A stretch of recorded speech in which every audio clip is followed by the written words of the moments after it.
more. But first, those at-home tests President Biden plans to send out will not be here until after the holiday, and demand is high right now. Doctors want people to get tested to prevent spreading the virus among family gatherings, but can Valley cities and drugstores keep up with this demand? BRIANA Whitney is here in studio with what she found out today. BRIANA. A lot of people talking about this with days just leading up to Christmas, and that's why some cities have been passing out free rapid tests. Those have ran out of stock within hours. Many people are relying on the rapid test kits from CVS and Walgreens. Those will run you about $25 for a 2-pack. So I wanted to find out where exactly you need to go to find a rapid test in the Valley right now.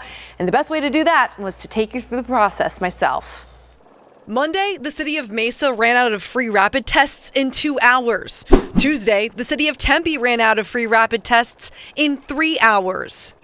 We know many people are continuing to seek at-home test kits because of their convenience and are sometimes coming up short. The Arizona Health Department is aware of the demand and looking toward federal help changing that come January. But what about right now, before Christmas? We hopped on my computer to find out what the situation really is like in the Valley. I started with the popular BRIANA Now at-home rapid tests. Looking through the list of Valley CVS stores, many were out of stock, but the most stocked stores seem to be in West Phoenix and some in the West Valley. Walgreens had a parallel story. BRIANA Now tests sold out in so many stores, but some left in the West. Those tests were not available to purchase online from a lot of places, including Amazon. So when I looked to see what Amazon does offer, they have a different brand of at-home testing as their bestseller kit. But the earliest it might be delivered is Christmas Eve, with possible delivery all the way up to January 5th.